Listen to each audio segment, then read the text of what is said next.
کھلے آنکھ سلے اعلیٰ کہتے کہتے، کھلے آنکھ سلے اعلیٰ کہتے کہتے۔ الحمدللہ رب العالمین، الصلاۃ والسلام علی سید الانبیاء والمرسلین، اما بعد فاعوذ باللہ من الشیطان الرجیم، بسم اللہ الرحمن الرحیم۔ الصلاۃ والسلام علیک یا رسول اللہ وعلی آلک واصحابک یا حبیب اللہ۔ الصلاۃ والسلام علیک یا نبی اللہ وعلی آلک واصحابک یا نور اللہ۔ حضور نبی اکرم نور مجسم صلی اللہ تعالی علیہ وآلہ وسلم نے ارشاد فرمایا، تم جہاں بھی ہو مجھ پر درود پاک پڑھو کہ بے شک تمہارا درود مجھ تک پہنچتا ہے۔ صلو علی الحبیب صلی اللہ تعالی علی محمد صلی اللہ علیہ وسلم، صلاۃ و سلام علیک یا سید یا رسول اللہ۔ آئیے سنیے تلاوت کلام پاک۔ اعوذ باللہ من الشیطان الرجیم، میں اللہ تعالیٰ کی پناہ میں آتا ہوں شیطان مردود سے۔ بسم اللہ الرحمن الرحیم، اللہ کے نام سے شروع جو نہایت مہربان رحم والا۔ یوم یدعوکم فتستجیبون بحمدہ وتظنون ان لبثتم الا قلیلا۔ جس دن وہ تمہیں بلائے گا تو تم اس کی حمد کرتے چلے آؤ گے اور سمجھو گے کہ نہ رہے تھے مگر تھوڑا۔ وَقُلْ لِعِبَادِي يَقُولُوا الَّتِي هِيَ أَحْسَنُ، اور میرے بندوں سے فرماؤ وہ بات کہیں جو سب سے اچھی ہو۔ إِنَّ الشَّيْطَانَ يَنزَغُ بَيْنَهُمْ إِنَّ الشَّيْطَانَ كَانَ لِلْإِنسَانِ عَدُوًّا مُبِينًا۔ بے شک شیطان ان کے آپس میں فساد ڈال دیتا ہے، بے شک شیطان آدمی کا کھلا دشمن ہے۔ ربكم أعلم بكم إن يشأ يرحمكم أو إن يشأ يعذبكم۔ تمہارا رب تمہیں خوب جانتا ہے، وہ چاہے تو تم پر رحم کرے یا چاہے تو تمہیں عذاب کرے۔ وما أرسلناك عليهم وكيلا، اور ہم نے تم کو ان پر کروڑا یعنی ذمہ دار بنا کر نہ بھیجا۔ وربك أعلم بمن في السماوات والأرض، اور تمہارا رب خوب جانتا ہے جو کوئی آسمانوں اور زمین میں ہیں۔ وَلَقَدْ فَضَّلْنَا بَعْضَ النَّبِيِّينَ عَلَى بَعْضٍ وَآتَيْنَا دَاوُودَ زَبُورًا، اور بے شک ہم نے نبیوں میں ایک کو ایک پر بڑائی دی اور داؤد کو زبور عطا فرمائی۔ قُلِ ادْعُوا الَّذِينَ زَعَمْتُم مِّن دُونِهِ فَلَا يَمْلِكُونَ كَشْفَ الضُّرِّ عَنكُمْ وَلَا تَحْوِيلًا۔ تم فرماؤ پکارو انہیں جن کو اللہ کے سوا گمان کرتے ہو تو وہ اختیار نہیں رکھتے تم سے تکلیف دور کرنے اور نہ پھیر دینے کا۔ أولئك الذين يدعون يبتغون إلى ربهم الوسيلة أيهم أقرب ويرجون رحمته ويخافون عذابه۔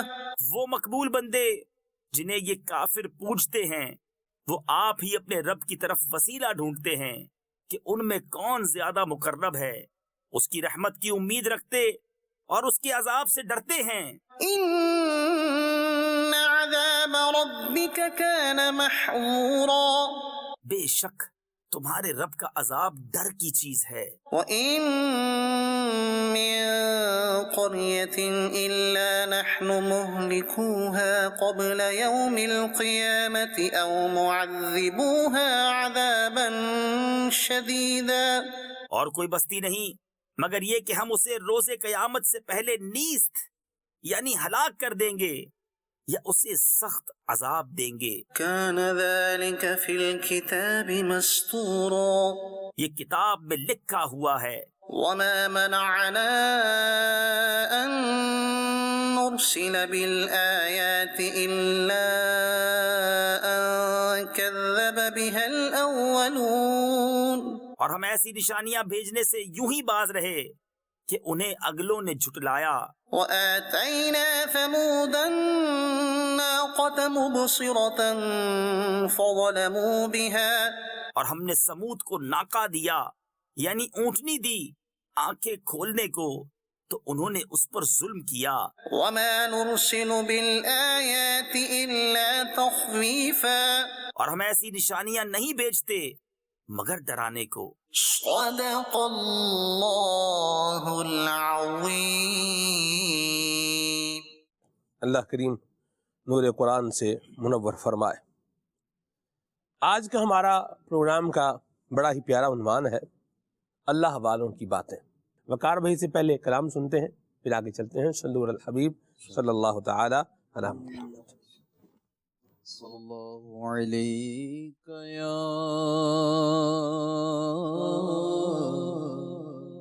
رسول اللہ وسلم علیک یا حبیب اللہ۔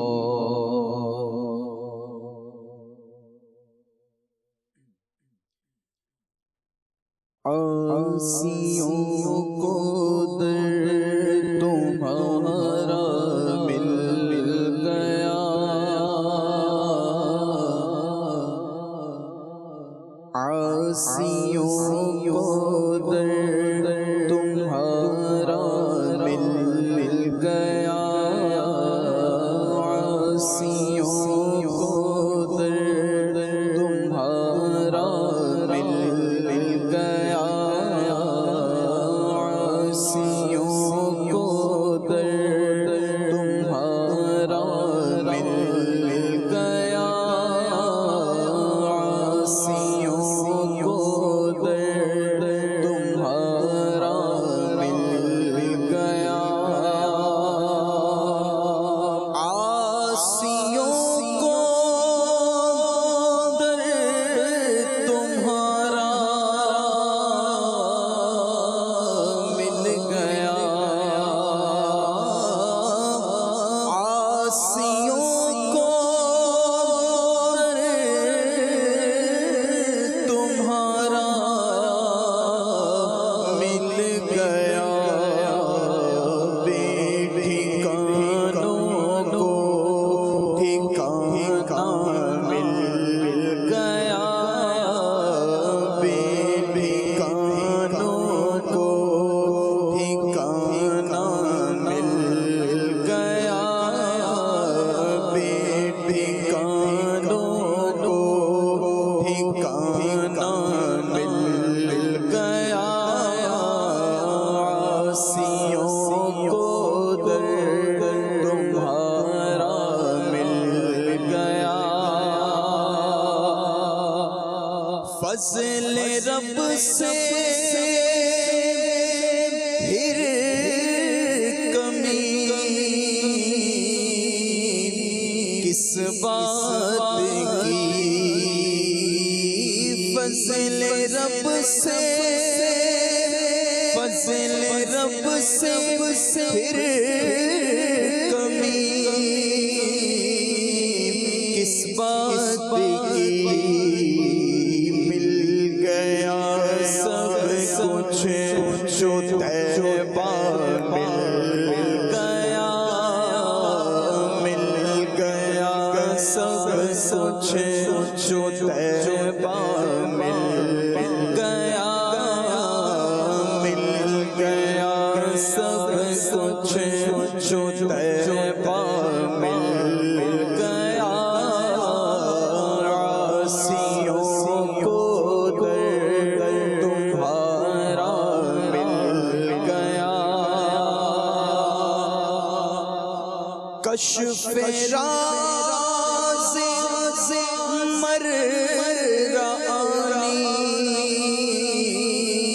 یوں ہوا، کشف راز مرانی یوں ہوا، تم ملے تو حق کا عالم مل گیا،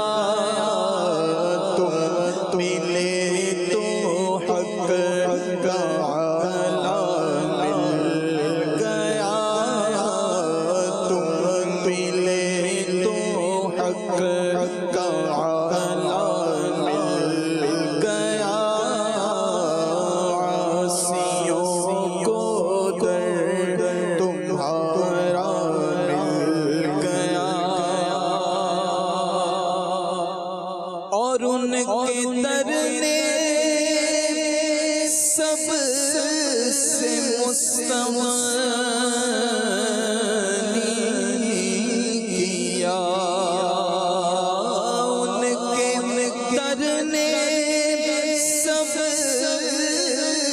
سے مستغنی کیا بے طلب بے خواہش اتنا مل گیا بے طلب بے خواہش اتنا مل گیا بے طلب بے خواہش اتنا مل گیا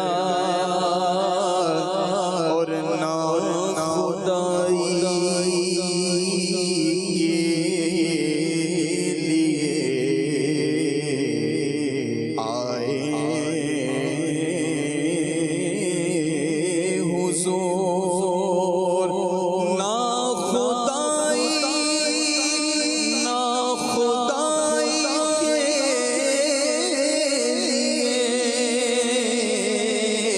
آئے حضور نہ خدائی کے لیے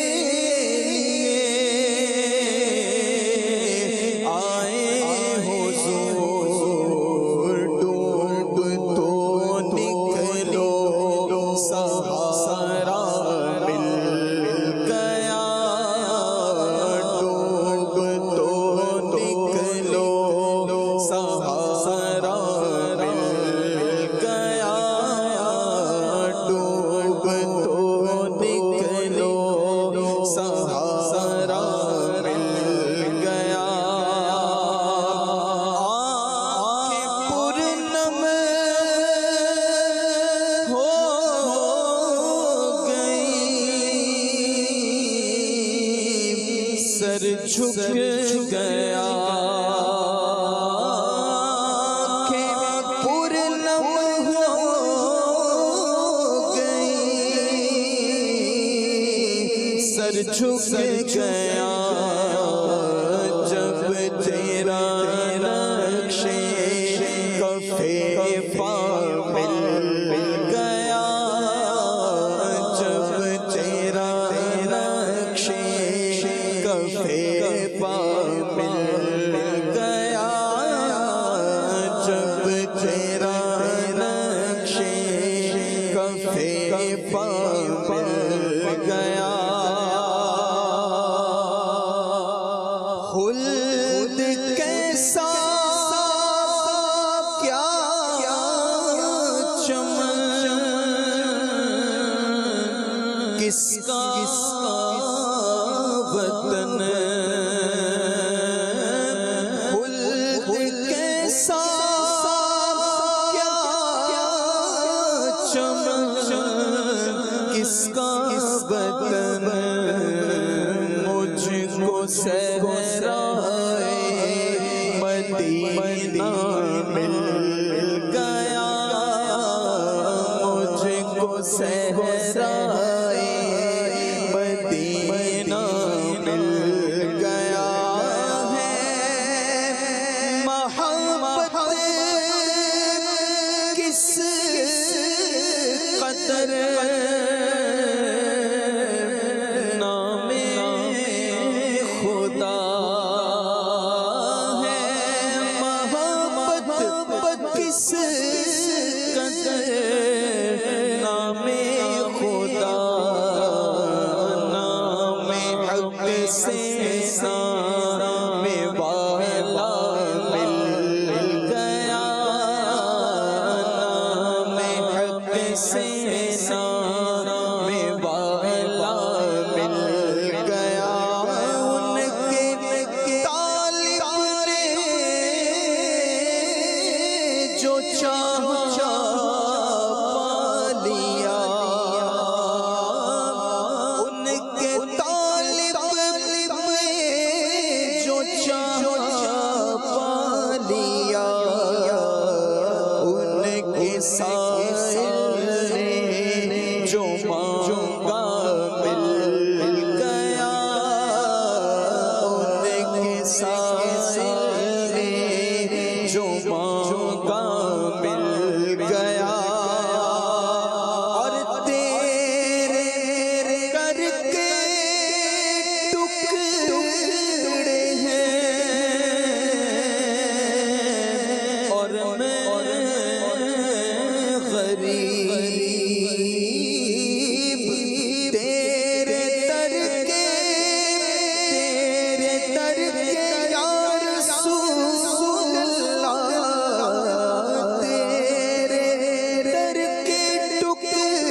جناب اے حسن فردوس میں جائیں جناب ہم کو صحرائے مدینہ مل گیا ہم کو صحرائے مدینہ مل گیا سیوں کو در تمہارا مل گیا بے ٹھکانوں کو ٹھکانہ مل گیا. مرحبا ماشاءاللہ. اللہ تبارک و تعالی ہم سب کو حضور نبی کریم صلی اللہ تعالی علیہ وآلہ وسلم کی شفاعت نصیب فرمائے اور آپ کے دربار فائز الانوار کی با ادب حاضری بھی اللہ نصیب فرمائے. اللہ تبارک و تعالی ہمیں اپنی راہ کا مسافر بنائے اور اپنے دین پر چلنے والا بنائے. رب العالمین جل وعلا نے جہاں ہمیں صراط مستقیم کی طرف چلنے کی دعوت دی ہے اور اس کے راستے کو بیان فرمایا ہے تو اس پر چلا کس طرح جائے گا اس کو بھی بیان فرمایا ہے. جی اچھا راستہ، بھلائی کا راستہ، سیدھا راستہ، صراط مستقیم، اسے ارشاد فرمایا کہ یہ ان لوگوں کا راستہ ہے جن پر اللہ تبارک و تعالی نے انعام فرمایا ہے. جی اور جن پر انعام فرمایا ہے وہ کون ہیں؟ جی. وہ وہی ہیں، وہ تقوی والے ہیں، وہ ایمان والے ہیں، پرہیزگار ہیں، اپنی زندگی میں گناہوں سے بچنے والے ہیں، دوسروں کو بچانے والے ہیں. اب اچھائی کے نعرے اگرچہ ہوں لیکن اس میں اچھائی موجود نہ ہو، دکھانے کو کچھ ہو اور عمل کرنے کو کچھ ہو تو یہ عمل درست نہیں ہے. اللہ تبارک و تعالی نے ان افراد کی تعریف فرمائی ہے جو ایمان والے ہیں اور نیک اعمال سے اپنی زندگی کو آراستہ و پیراستہ رکھتے ہیں، اسے سجا کر رکھتے ہیں. رب العالمین جل وعلا نے ایمان والوں کی جو نشانیاں اپنے مقبول بندوں کی جن پر اللہ کریم رحم فرمائے گا، جن سے راضی ہوگا، ان کی نشانیاں بیان فرمائی تو ارشاد فرمایا والمؤمنون والمؤمنات بعضهم اولیاء بعض. مومنوں کی شان یہ ہے کہ یہ آپس میں ایک دوسرے کے دوست ہوتے ہیں.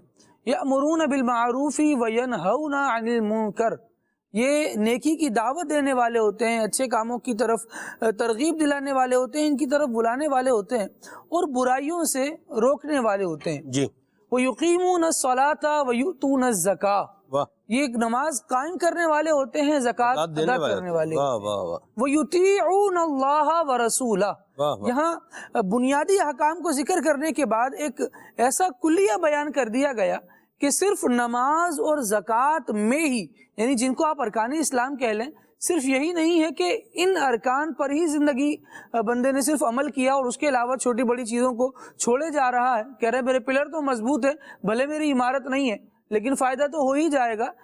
فائدہ اس کا کیسا ہونا ہے؟ رب العالمین جل وعلا جس کو حقیقی فائدہ ارشاد فرما رہا ہے اور مومنین کاملین کی علامات میں بیان فرما رہا ہے، اس میں یہ ہے وَيُطِيعُونَ اللَّهَ وَرَسُولَهُ.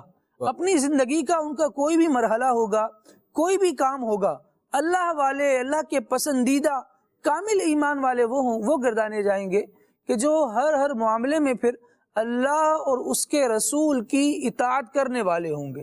ارشاد ہوا اولئک سیرحمہم اللہ، یہی وہ لوگ ہیں کہ اللہ کریم جل وعلا ان قریب ان پر رحم فرمائے گا.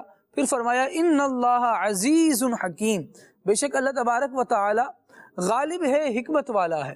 پھر وہ بندے جو اس طرح ایمان والے ہیں اور ایمان لا کر وہ والا حال نہیں ہے جس کے بارے میں ارشاد فرمایا حسب الناس ان یترکوا ان یقولوا آمنا وهم لا یفتنون، کہ بندہ یہ گمان کرتا ہے کہ بس یہ کہے گا کہ میں ایمان لے آیا اور اسے آزمایا نہیں جائے گا، بلکہ جب اس نے پریکٹیکلی زندگی میں آگے بڑھنا ہے تو بہت ساری چیزیں ہوں گی، برائیاں اسے اپنی طرف بلا رہی ہیں، ایک طرف حرام اس کو اپنی طرف بلا رہا ہے، نفس امارہ ہے اس کو گناہوں پر ابھار رہا ہے، دوسری طرف شیطان ہے جو یوں سمجھے پکڑ کر کھینچ کر گناہوں کی وادی میں اس کو ڈالنا چاہ رہا ہے، اپنا جال اپنے بچھاتا چلا جا رہا ہے.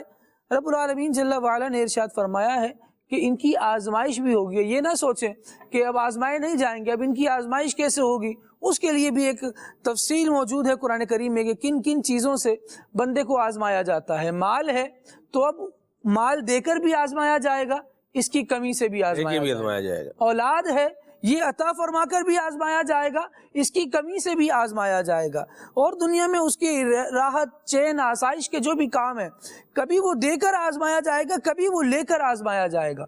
بندہ ہر حال میں اپنے مالک و مولا کے سامنے جھکنے والا ہے کہ نہیں، اس کے احکامات پر عمل کرنے والا ہے یا نہیں، اس بندے کی اس بارے میں آزمائش ہونی ہے۔ پیسہ مل گیا، اب کیا چاہیے؟ اب اللہ تبارک و تعالیٰ نے جو ارکان اسلام پر ہی اگر ہم بات کریں تو جو احکامات ہمیں اس طور پر عطا فرمائے، شہادت کے بعد شہادت ہے، کلمہ طیبہ ہے، یعنی اللہ اور اس کے رسول کی توحید کا، رسالت کا اقرار کرنا، اس کے بعد آگے آ جائیے تو نماز ہے، روزہ ہے۔ اب آگے جو مزید دو احکام ہیں جس میں زکوٰۃ ہے اور حج کی ادائیگی ہے، یہ وہ احکام ہیں کہ جو بندے کو فرض ہیں اس نے کرنے ہیں، اور یہ اس پر فرض ہے جس کو اللہ تبارک و تعالی نے اتنی استطاعت عطا فرمائی ہے، اتنی طاقت عطا فرمائی ہے مالی طور پر، جس کو اتنی قوت عطا فرمائی ہے۔ اب اس کے پاس مالی طور پر سلمان بھائی قوت بھی موجود ہے، سب کچھ موجود ہے، اب وہ یہ کہہ رہا ہے کہ میرے پاس مال تو ہے لیکن میں اپنی عقل چلا کر اس سے وہ کام کروں گا جو لوگوں کو زیادہ فائدہ پہنچانے والا ہو۔ میں حج کروں گا تو اس میں صرف میرا فائدہ ہے، میں 4 بندوں کے ساتھ اچھے معاملات ان کے کر دوں گا، ان کے روزگار بنا دوں گا، ان کے ساتھ یہ فلاں نیکی کر لوں گا۔ اب وہی بات ہے کہ نام نیکی کا رکھ رہا ہے، دخل اپنی عقل کو دے رہا ہے، یطیعون اللہ و رسولہ سے روگردانی کر رہا ہے، اس میں سے نکل گیا نہیں چل رہا۔ اور باقی میں آپ کو ایک اور بات بھی بتاؤں، آپ جو کہتے ہیں 4 بندوں کا بنا رہا ہے، ایک کا ہی بنا دے تو یہ بڑی بات ہو جائے گی۔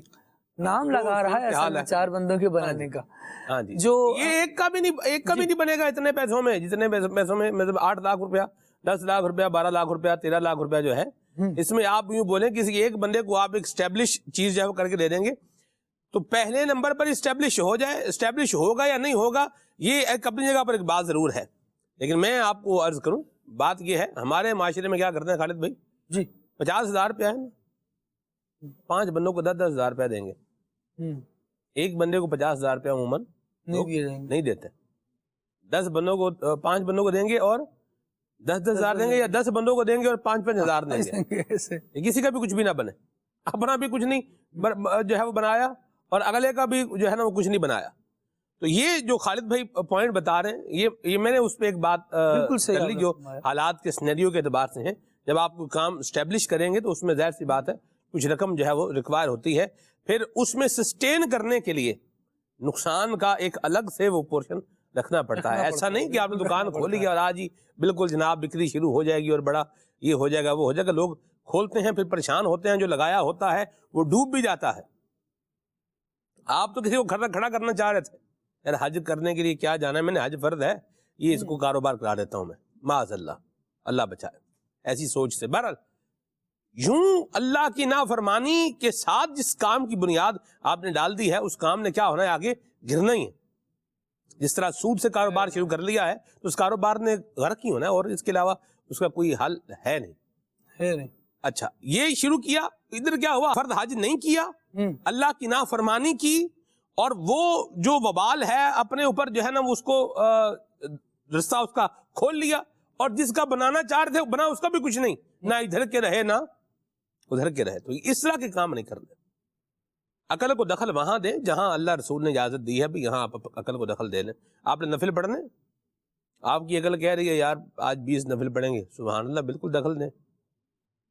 اللہ پاک نے فرمایا بھی جو ہے وہ تکبیر تحریمہ وربک فکبر، کہ تکبیر تحریمہ بولو، بندہ بولے یار میں تو پہلے خروج بھی سننی ہی، تھوڑا بندہ بیٹھ کے آخری جو فرض ہے نا قاعدہ اخیرہ وہ میں پہلے ہی کر لوں، اور تھوڑا بیٹھ کے تھوڑا جو ہے نا وہ سانس لے کے لمبے سانس لے کے اپنی طبیعت فریش کر کے اب میں آگے دوسرا فرض میں جو ہے نا وہ تکبیر تحریمہ کا فرض میں دوسرے نمبر پر ادا کروں گا۔ یوں بنائے گا تو یوں نہیں چلے گا۔ تو جو پیرامیٹرز ہیں نا یاد رکھیے، دیوار کو توڑ کر دیوار بنائی جا سکتی ہے، بنیاد کو توڑ کر کے دیوار نہیں بنائی جا سکتی۔ اب بولے بنیاد توڑ دو اور اب دیوار بنا لو، یوں نہیں ہوتا۔ اللہ اکبر، اللہ اکبر، اللہ سمجھنے کی توفیق عطا فرمائے۔ باتیں عموماً سمجھ میں آ رہی ہوتی ہیں، لیکن بندہ کیا کر رہا ہوتا ہے، ان پر اپنی جو عقل کی یا شیطان، بلکہ عقل نہیں کہنا چاہیے اس کو اس طرف ہم آتے ہیں کہ جو شیطان کی دی ہوئی جو کوٹنگ ہے وہ چڑھا کر کے ان کو چھپانے کی کوشش کر کے اپنا مدعا جو ہے وہ آگے لانے کی کوشش کر رہا ہوتا ہے. یہ اللہ والوں کا اولیاء کا کبھی قطعاً انداز نہیں رہا. تو اس کو بھی جو ہے وہ ضرور کنسیڈر کیا جائے. اور خالد بھائی نے جو ایک بات اور بتائی ہے، المطیعون، اللہ کی فرما برداری کرنے والے، اولیاء اللہ والے ایسے ہی ہوتے ہیں، اللہ کی فرما برداری کرنے والے ہوتے ہیں، لہذا ہمیں بھی ایسا ہونا چاہیے. پھر جب یہ اللہ کی فرما برداری کرتے ہیں، اللہ کا ذکر کرتے ہیں، اللہ کو یاد کرتے ہیں، اور پھر حرام سے اپنے آپ کو بچاتے ہیں. یہ نہیں ہو سکتا کہ حلال بھی کرتا رہے اور ساتھ میں کچھ نہ کچھ حرام بھی جو ہے وہ لیتا رہے. بندہ بولے یار ٹھیک ہے یہ جو ہے وہ 40 یونٹ لگانی ہے انسولین، کوئی 2 یونٹ جو ہے نا زہر کی بھی لگا لو. لگائے گا؟ کوئی نہیں لگائے گا. یار اتنا بڑا پیالہ ہے، اس میں جناب اس پیالے کے اندر جو ہے یہ 100 ml پانی ہے، چلو اس میں کوئی 3 ml تیزاب بھی ڈال دیتے ہیں. کہاں 100 کہاں 3؟ کوئی موازنہ ہے؟ کوئی موازنہ نہیں. 97 پوائنٹس کا فرق ہے. 97 ml پانی ہے، بلکہ پانی تو 100 ml ہی ہے. ٹھیک ہے نا جی؟ تو آپ نے 3 ml اس میں تیزاب ڈال دیے، کوئی ڈالے گا؟ ارے تھوڑا سا تو ہے، کوئی نہیں ڈالے گا. تو جس طرح ہم نے حلال کرنا ہے ویسے ہی حرام سے کیا ہے؟ بچنا ہے. جس طرح ہم نے نیکی کرنی ہے ویسے ہی گناہ سے کیا ہے؟ اپنے آپ کو بچانا بھی ہے. جو آپ کو اس ڈگر پہ لے کے آ رہا ہے کہ نیکیاں بھی کرتے جاؤ، گناہ تو کر ہی رہے ہو، کچھ نیکیاں بھی کرتے جاؤ. گناہ بھی ٹھیک ہے تم کر رہے ہو تو نیکیاں بھی کچھ ایڈ بیچ میں کر لو. یاد رکھیے یہ بھی شیطان کا کیا ہے؟ جھانسا ہے. ہم نے نیکیاں کرنی ہے اور گناہوں سے کیا ہے؟ رکنا ہے اور بچنا ہے. یہی اللہ والوں کا انداز ہے. اور پھر جب وہ اس انداز میں آگے بڑھتے ہیں تو پھر اللہ تبارک و تعالی انہیں پھر ایسی شان عطا فرماتا ہے، ایسی عظمت عطا فرماتا ہے کہ جو عام بندے کے پاس ہوتی نہیں. اس کی میں آپ کو چھوٹی سی مثال، عقل مندوں کے لیے آسان سی مثال سمجھنے کے لیے بڑی واضح سی. پھول جو ہے نا، یہ کمل کا بھی کیا ہوتا ہے؟ پھول ہوتا ہے. اور گیندے کا بھی کیا ہے؟ پھول ہے. اور موتیے کا بھی کیا ہے؟ پھول ہے. اور گلاب کا بھی کیا ہے؟ پھول ہے. فرق ہے کہ نہیں ہے؟ بالکل ہے. سارے کیا ہیں؟ پھول ہیں جن کے میں نے بھی نام لیے ہیں. لیکن گلاب کا پھول کیا ہے؟ ایدی داکھی وکھری ہے. یعنی اس کا جو لک ہے یہ ہی کیا ہے؟ یہ الگ ہے. دیکھنے میں بنے کو کیا لگتا ہے؟ اچھا جو ہے وہ لگتا ہے. اچھا اس پہ آگے جاؤں تو اور بھی بڑی باتیں ہیں، لیکن چلیں ادھر ہی بس کرتے ہیں. تو پھول سارے ہیں لیکن اس میں گلاب کا پھول کیا ہے؟ نمایاں ہے. اس کی ویلیو کیا ہے؟ الگ ہے. ویسے ہی بندے اللہ کے سارے ہیں، لیکن جو محبوبان بارگاہ ہوئے، جو اللہ تبارک و تعالیٰ کو راضی کرنے والے جو ہے وہ ہوئے، اولیاء ہوئے، اللہ والے ہوئے، ان کی شان کیا ہے؟ اپنی یہ الگ ہے. سمجھنے کے لیے اتنی بات کافی. جس کو یہ بھی سمجھ میں نہیں آ رہا تو اللہ اس کو بھی سمجھ عطا فرمائے، ہمیں بھی عطا فرمائے. دیکھیں نا، بندہ ہے نا، مومن ہے، انسان ہے، بندہ ہے. منافق ہے، انسان ہے، بندہ ہے. رب العالمین جل وعلا نے جہاں مومنوں کا تذکرہ فرمایا نا، یہ آیات جو میں تسلسل عرض کر رہا تھا، پھر اس میں ارشاد فرمایا وعد اللہ المؤمنین والمؤمنات جنات تجری من تحتها الانہار خالدین فیہا ومساکن طیبۃ فی جنات عدن ورضوان من اللہ اکبر ذالک هو الفوز العظیم. یہ المطیعون ہے، اللہ اور اس کے رسول کی اطاعت کرنے والے ہیں. تو ان کے لیے انعام کیا ہے کہ اللہ تبارک و تعالیٰ ان سے جنتوں کے وعدے فرماتا ہے. جنتیں بھی ایسی کہ جن کے نیچے نہریں جاری ہیں، باغات ایسے عالیشان ہیں وہ، اور یہ ان کے مسکن ہے. وَمَسَاكِنَ طَيِّبَةً، پاکیزہ رہائش کے مکان ہیں ان کے. فی جنات عدن، جنت عدن میں ہے یا جنت کے وسط میں بھی اس کی ایک تعبیر بیان فرمائی گئی کہ اب یہ ایسے جنت میں ان کو محلات عطا کیے جا رہے ہیں. اللہ کریم اس کا وعدہ فرما رہا ہے اور پھر ارشاد فرما رہا ہے وَرِضْوَانٌ مِّنَ اللَّهِ أَكْبَرُ. یہ مومنین ہیں، اللہ تبارک و تعالیٰ انہیں اپنی رضا عطا فرما رہا ہے اور ارشاد فرمایا جا رہا ہے ذَلِكَ هُوَ الْفَوْزُ الْعَظِيمُ. یہی وہ لوگ ہیں جنہیں بڑی کامیابی مل گئی. اللہ کی رضا یہی بڑی کامیابی ہے. حالانکہ منافق بھی تو بندے تھے، لیکن وہ اللہ تبارک و تعالیٰ کی المطیعون میں نہیں آ رہے تھے، فرما برداری کی طرف نہیں آ رہے تھے. تو ان کے بارے میں ارشاد فرمایا گیا کہ یہ جہنم میں جانے والے ہیں. ہی حسبہم ولعنہم اللہ ولہم عذاب مقیم. جہنم ہی ان کو کافی ہے، ان پر اللہ تبارک و تعالیٰ کی لعنت بھی ہے اور ہمیشگی کا عذاب بھی ہے۔ تو اب بندوں کو دیکھ لینا چاہیے کہ جو اللہ تبارک و تعالیٰ کو راضی کرنے والے ہیں ان کے لیے انعامات ہیں، جو ناراض کرنے والے ہیں ان کے لیے پریشانی کی زندگی دنیا میں بھی ہے اور آخرت میں بھی ہے۔ تو جب بندہ اللہ تبارک و تعالیٰ کو راضی کرنے والے راستوں پر چلتا ہے، اللہ تبارک و تعالیٰ اس کی زندگی کو آسان کر دیتا ہے، اس کے اعمال کو ستھرا کر دیتا ہے۔ حدیث میں آیا کہ جب بندہ نیکی سے محبت کرتا ہے تو اللہ تبارک و تعالیٰ اس کے لیے نیکیاں کرنا آسان کر دیتا ہے۔ واہ جی، اور جو بندہ گناہ کی طرف التفات رکھتا ہے، پھر اس کا دل کیونکہ گناہ کی طرف مائل ہے تو اس کے لیے یوں گناہ کے راستے آسان ہو جاتے ہیں۔ اب یہ بندہ اشکال کرے، یہ سوچے کہ جناب یہ ہو سکتا ہے، یہ نہیں ہو سکتا، اللہ والوں کے واقعات پڑھنے کے بعد سننے کے بعد سوچے کہ انہوں نے کیسے کر لیا، وہ تو نہیں کر سکتے کیونکہ میں نہیں کر سکتا۔ تو جس طرح وہ عبادات میں اپنے دل کو لگائے ہوئے تھے، کہ میں بھی ایسے اپنے دل میں عبادت کی محبت رکھتا ہوں، اللہ تبارک و تعالیٰ کی محبت رکھتا ہوں، کبھی ایسا بھی ہے کہ میری آنکھوں میں اللہ تبارک و تعالیٰ کی یاد میں، اس کی محبت میں آنسو آئے ہوں، کبھی جنت کے شوق میں میرے بھی ایسے دل میں تمنا آئی ہو کہ آج ساری رات میں اللہ تبارک و تعالیٰ کی جاگ کر عبادت کرتا ہوں، اس کے حضور قیام میں کھڑا ہوتا ہوں۔ اگر آتی ہے اور یہ عمل ہوتا ہے بہت اچھی بات ہے، پھر اس کا لطف محسوس کرنے والا اللہ کے ولیوں کے حوالے سے، اللہ کے نیک بندوں کے حوالے سے، اللہ والوں کے حوالے سے یہ نہیں کہے گا کہ یہ کیسے کر سکتے ہیں، ان سے کیسے ہو گیا۔ جب اس کو آسان بات کہوں تو دو عالم سے کرتی ہے بیگانہ دل کو، عجب چیز ہے لذت آشنائی۔ جس کو لذت آشنائی مل جائے نا، پھر وہ دو عالم سے بیگانہ ہو کر، سب سے ٹوٹ کر اللہ تبارک و تعالیٰ کی عبادت میں بھی اپنے آپ میں ایسی انجمن محسوس کر رہا ہوتا ہے کہ لوگوں کی پوری جو رعایا ہے وہ ساری ایک طرف ہو جائے تو وہ بادشاہ اپنی رعایا سمیت گھٹنے ٹیکنے پر مجبور ہوتا ہے۔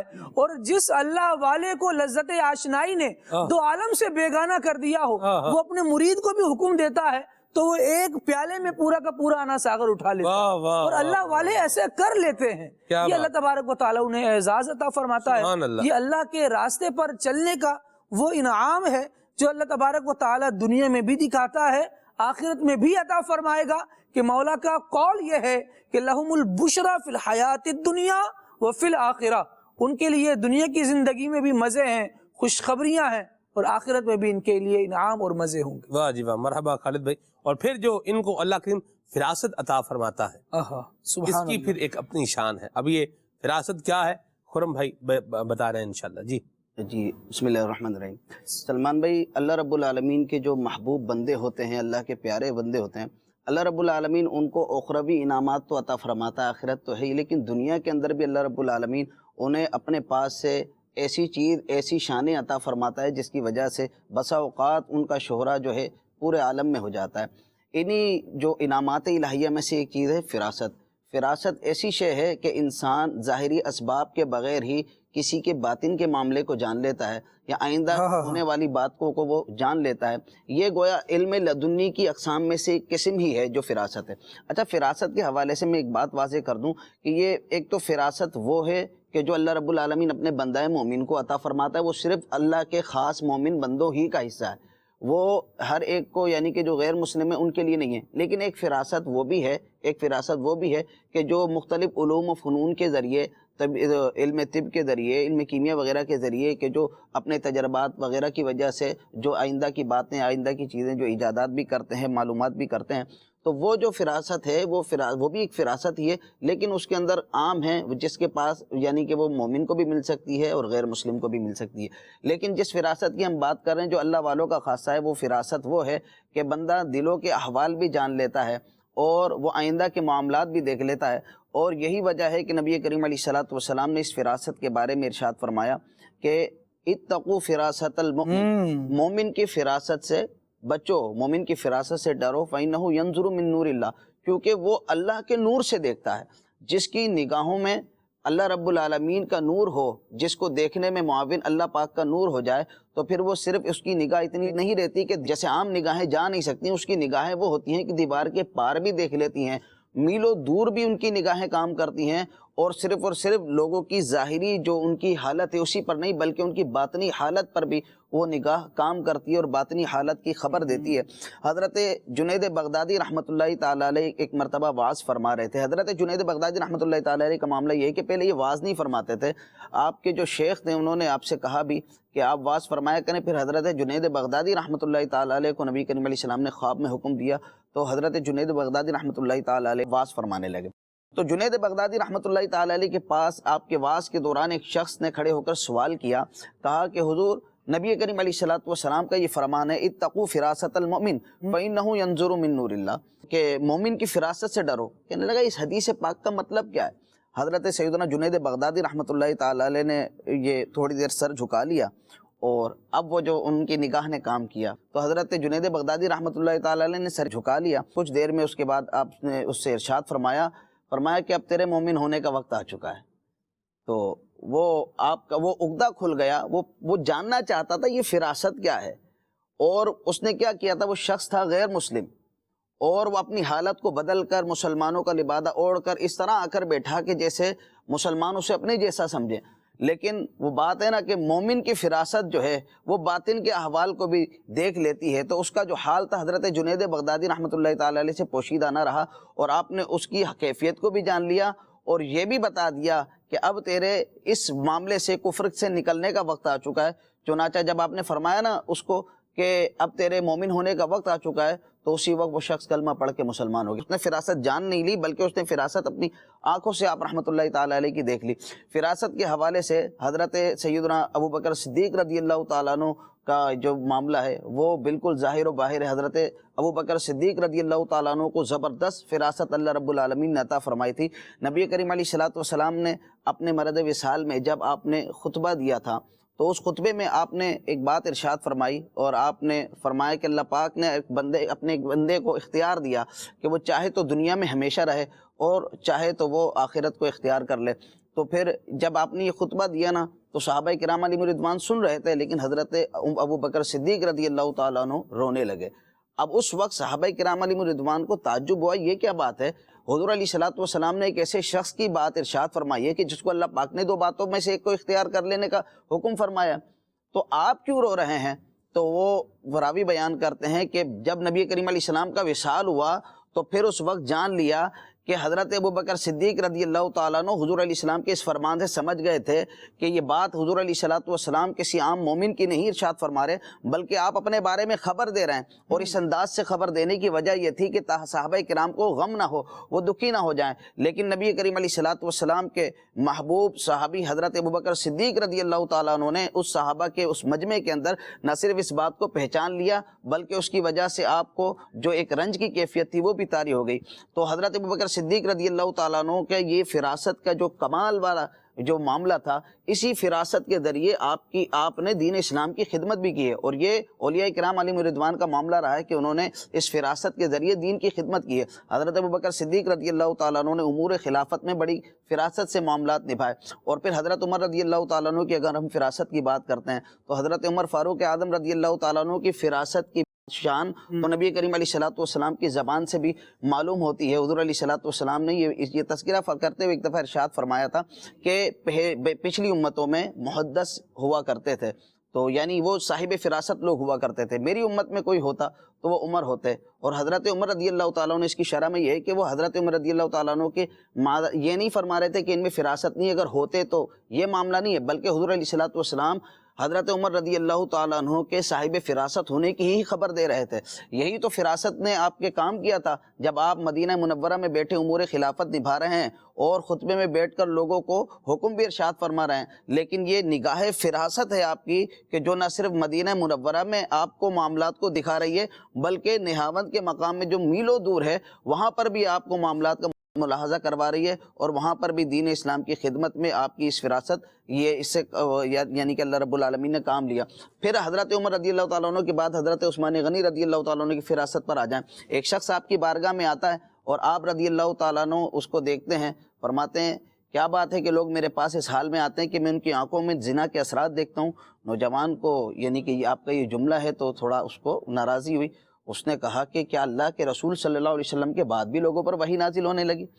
تو حضرت عثمان غنی رضی اللہ تعالیٰ عنہ نے ارشاد فرمایا نہیں، بلکہ یہ فراست ہے، یہ فراست ہے جو مجھے بتا رہی ہے کہ تمہارے نگاہوں میں زنا کے اثرات ہیں۔ معاملہ یہ تھا کہ وہ جو نوجوان آئے تھے آپ کے پاس، تو ان کی نگاہ راستے میں کسی عورت پہ پڑ گئی تھی، تو بس وہ جو نگاہ پڑ گئی تھی اس نگاہ کو آپ نے حضرت عثمان غنی رضی اللہ تعالیٰ عنہ نے پڑھنے کو دیکھا نہ تھا، لیکن جب وہ آپ کی بارگاہ میں آئے تو اس کے اثرات کو آپ نے ملاحظہ فرمایا اور ان اثرات کو بیان بھی کر دیا کہ یہ دکھائی دے رہے ہیں۔ حضرت سیدنا امام اعظم ابو حنیفہ رحمۃ اللہ تعالیٰ علیہ کو لوگوں کے وضو کے اندر ان کے گناہ نظر آتے ہیں اور آپ ان کو بارہا گناہوں سے روکنے کے لیے آپ ان کو فرمایا کرتے تھے، تو پھر آپ نے دعا کی اور پھر یہ معاملہ آپ کا ختم ہوا۔ لیکن یہ فراست اللہ رب العالمین اپنے محبوبوں کو، اپنے ولیوں کو عطا فرماتا ہے، اور اسی فراست کی وجہ سے بہت سارے جو دینی امور کے اندر وہ معاملات نبھاتے ہیں۔ حضرت علی رضی اللہ تعالیٰ عنہ کا تذکرہ رہ گیا، حضرت علی رضی اللہ تعالیٰ عنہ کو بھی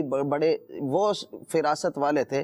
آپ کی تو فراست کا پورا باب ہے، آپ کو اللہ رب العالمین نے ایسی فراست، چونکہ آپ تو مدینۃ العلم کا دروازہ ہیں، تو حضرت علی رضی اللہ تعالیٰ عنہ کی فراست ایسی تھی کہ حضرت عمر رضی اللہ تعالیٰ عنہ کے دور کے اندر جو بہت کچھ معاملات ایسے بھی آئے، ہم نے تذکرے اس کے تاریخ کی واقعات میں پڑھے کہ حضرت عمر رضی اللہ تعالیٰ عنہ آپ کی فراست کی داد دیتے ہوئے کہنے لگے کہ لولا علی لہلک عمر، اگر علی نہ ہوتے تو عمر ہلاک ہو جاتا۔ بہت سارے قضا کے معاملات آپ نے اپنی فراست سے اس طرح سے آپ نے نبھائے کہ اس کے اوپر لوگ دنگ ہیں۔ تو حضرت علی رضی اللہ تعالیٰ عنہ کے بعد اگر ہم یعنی کہ اولیاء کرام علیہم رضوان کی بات کرتے ہیں تو اولیاء کرام بھی بڑے صاحب فراست ہوا کرتے تھے۔ یہی وجہ ہے کہ جب یہ صاحب فراست حضرات کی جو فراست کے معاملات جب لوگوں کے اندر مشہور ہوئے تو وہ ایسے مشہور ہوئے کہ آج بھی کتابوں کے اندر ان کے تذکرے موجود ہیں اور آج بھی لوگ ان سے فیض پا رہے ہیں۔ یہ اللہ رب العالمین کا دنیا میں اپنے ولیوں پر خاص انعام ہوتا ہے۔ مرحبا۔ اور یہاں میں عرض کروں، انہوں نے اللہ کی بارگاہ کا رستہ بتایا ہے، یہ یاد رکھیے گا۔ فراست کے انداز ہے، جنید بغدادی نے اس کو مسلمان کر دیا نا، بتا دیا بھائی کفر سے توبہ کر لے۔ یہ فراست کا کیا ہے، یہ کمال ہے۔ یعنی انہوں نے اپنی فراست سے کیا کیا ہے، لوگوں کو اللہ تعالیٰ کے قریب کیا ہے، ان کے اعمال میں بہتری آ جائے، اس کے لیے جو ہے وہ ایک کردار ادا کیا ہے۔ محبوب قدموں میں لانے والا کام نہیں ہے، محبوب قدموں میں، من پسند محبوب قدموں میں تو ایک تو حیران ہوں، ایک کیا ہے، محبوب بھی ہے، اوپر سے کیا ہے، من پسند بھی، من پسند بھی ہے۔ اللہ جو ہے رحمت فرمائے۔ اور اوپر سے کہاں پہ ہے، اوپر سے کہاں ہے، قدموں میں۔ محبوب سر پہ بٹھانے کے لیے ہوتا ہے یا قدموں میں ڈالنے کے لیے ہوتا ہے؟ قدموں میں پہننے کی تو جوتی ہوتی۔ تو اللہ عقل نصیب فرمائے۔ یہ بات بھی یہاں کہنا ایک بنتا تھا، اس کا موقع بھی تھا۔ بعض اوقات بندہ کہتا ہے یار آپ گزشتہ 2 راتوں سے آپ صحیح سو نہیں سکے، آپ آدھے گھنٹے کے لیے کم از کم ضرور اٹھتے ہیں۔ تو پتہ ہی ہے بھائی بجلی بند ہو رہی ہے، اتنا آدھا گھنٹہ اگر اے سی بھی لگا کے یہ سو رہا ہے، اے سی بند ہو گیا، پنکھا بند ہو گیا، بجلی کا کوئی آلٹرنیٹ انتظام نہیں ہے یا وہ بھی ہے وہ بھی بند ہو گیا، تو آپ اس نے کیا کرنا ہے؟ چلو آپ بولے 15 منٹ 20 منٹ آدھا گھنٹہ تو چل جائے گا، اس میں پھر آنکھ کھل گئی، اب جاگ رہا ہے، ہاں بھائی ہاں بھائی کیا بات کی، صاحب فراست۔ اوئے ہوئے ہوئے۔ گزشتہ 1 ہفتے سے آپ پانی کی مشکلات کا سامنا کر رہے ہیں، پورے علاقے کا پانی نہیں ہے بھیا، ہمارا نہیں ہے تو کون سا کمال ہو گیا۔ یہ ان چیزوں میں تھوڑا اس میں فرق کرنے کی حاجت ہے۔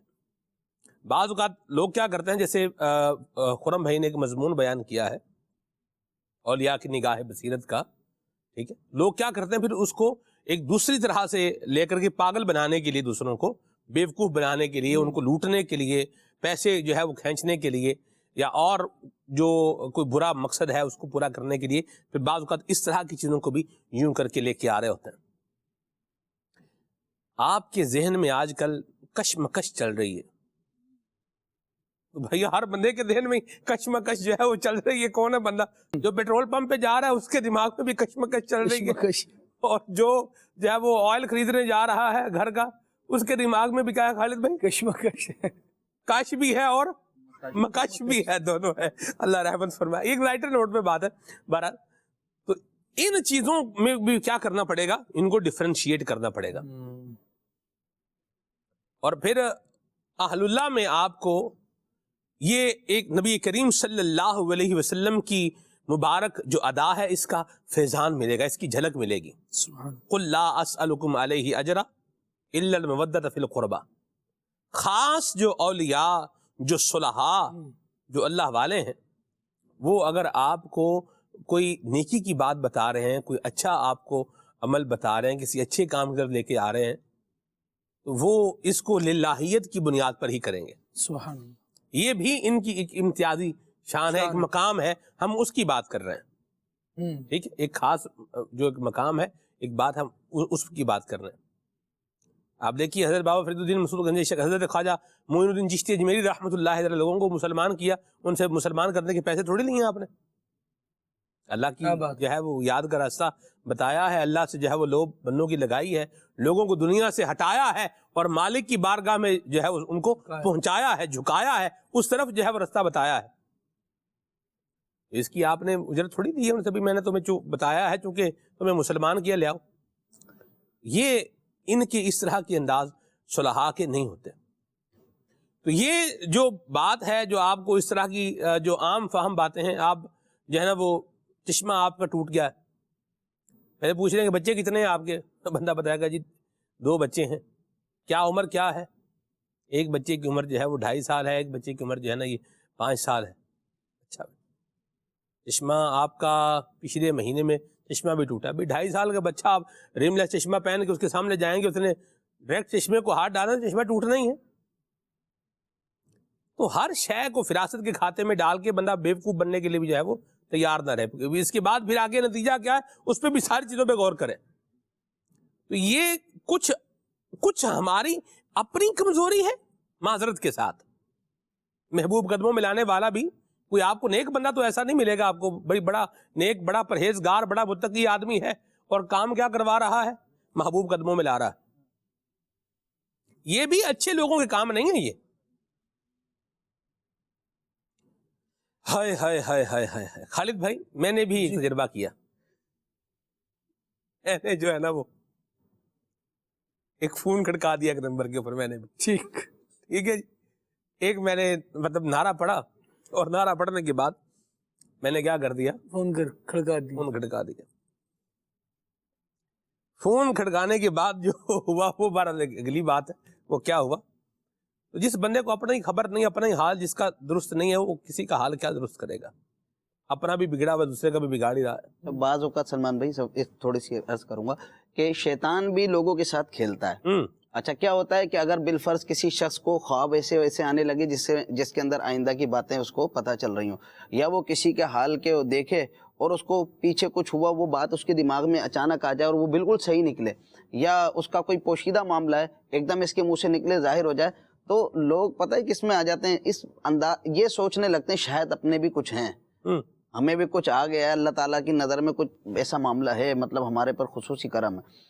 تو وہ اس طرح کی سوچوں میں پڑھ کے سمجھ جاتے ہیں کہ شاید ہم بھی ولایت کے راستے پر چل پڑے. ایسے لوگ میرے پاس آئے کہ ان کا ظاہری حال ہے نا کچھ اور ہی تھا، یعنی نمازوں کا بھی جن کے پتہ نہیں، یعنی کہ وہ معاملہ ولایت والا تھا ہی نہیں، لیکن باتیں ایسی کہ جناب آپ کے ساتھ جو معاملہ ہے میرے آ جائے گا دماغ میں، یعنی کل یعنی کہ آپ کے ساتھ کیا ہوا تھا یہ آ جاتا ہے. بس کبھی کبھی ہوتا ہے ایسا، مطلب وہ کہتے ہیں لیکن جو ہوتا ہے بالکل پکا ہوتا ہے. امام غزالی رحمۃ اللہ تعالیٰ علیہ کی میں نے ایک تحریر میں پڑھا، آپ رحمۃ اللہ تعالیٰ علیہ نے اس حوالے سے فرمایا جو القاء شیطان اور فرشتے کی جانب سے جو دل میں القاء ہوتا ہے، باتیں تو بہت ساری آتی ہیں نا دلوں کے اندر، وسوسے بھی آتے ہیں، لیکن بندہ جو ہے نا وہ وسوسے میں اور شیطان اور فرشتے کی جانب سے ڈالی ہوئی جو بات ہے نا اس کے اندر فرق نہیں کر پاتا.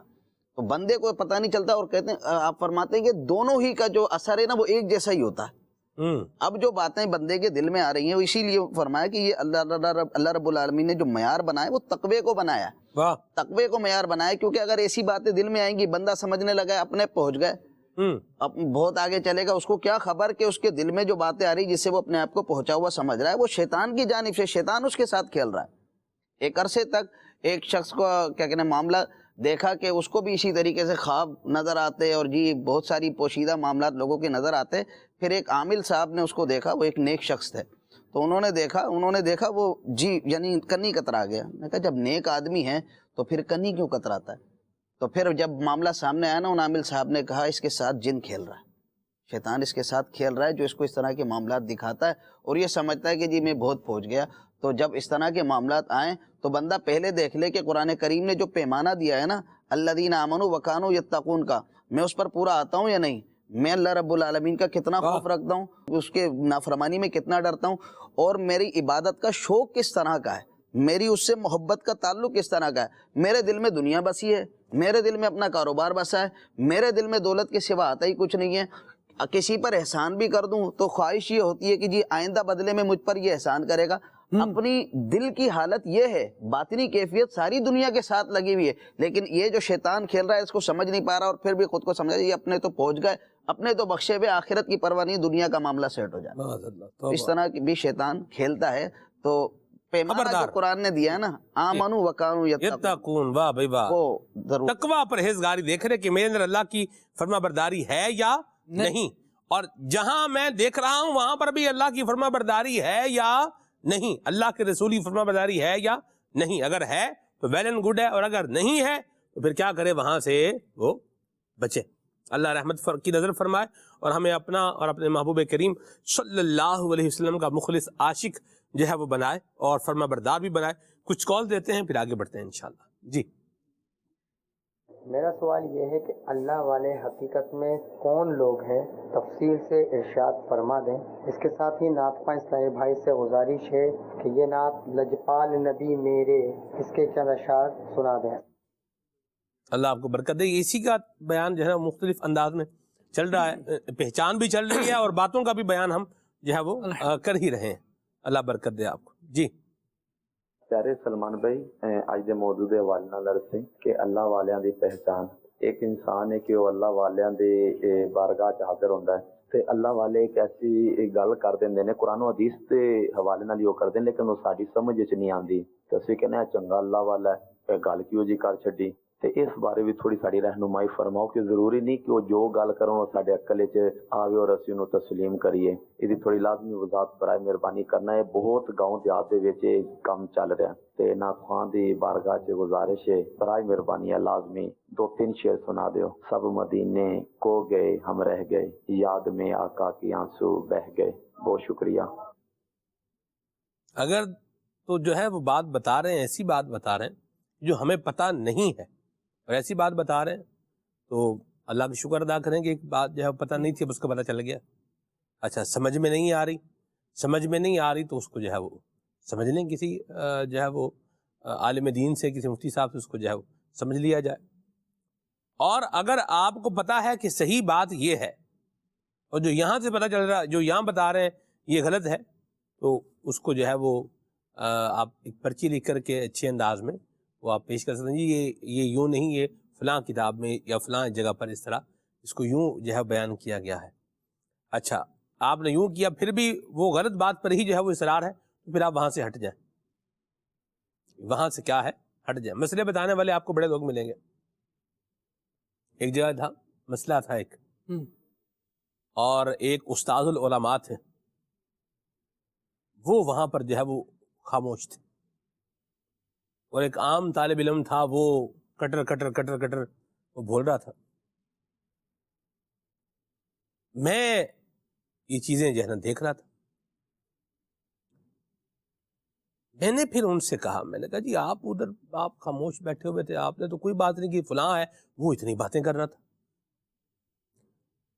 تو انہوں نے کہا کہ میری کہی ہوئی بات اگر میں کچھ کہہ دیتا تو اس کو پھر فل اینڈ فائنل جو ہے وہ سمجھا جاتا، اور اس وقت چونکہ مجھے اس بات پر شرح صدر نہیں تھا، یہ میرا مسئلہ مجھے مستحضر نہیں تھا، تو اس لیے یہ مجھے میرے ذہن میں نہیں تھا، اس لیے میں وہاں پر جو ہے وہ نہیں بولا.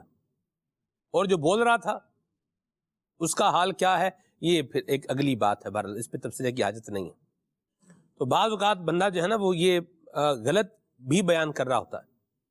جیسے آپ کسی کو بعض اوقات آپ ملیں گے کسی بندے کو، فروٹ بیچنے والا بھی آپ کو کوئی نہ کوئی بات بتا ہی دے گا.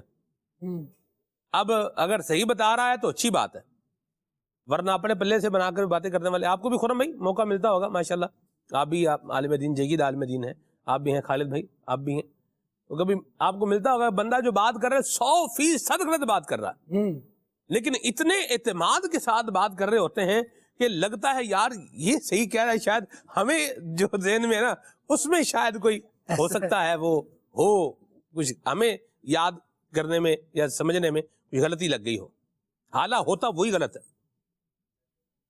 اس طرح کے لوگوں سے پھر کیا کرنا چاہیے؟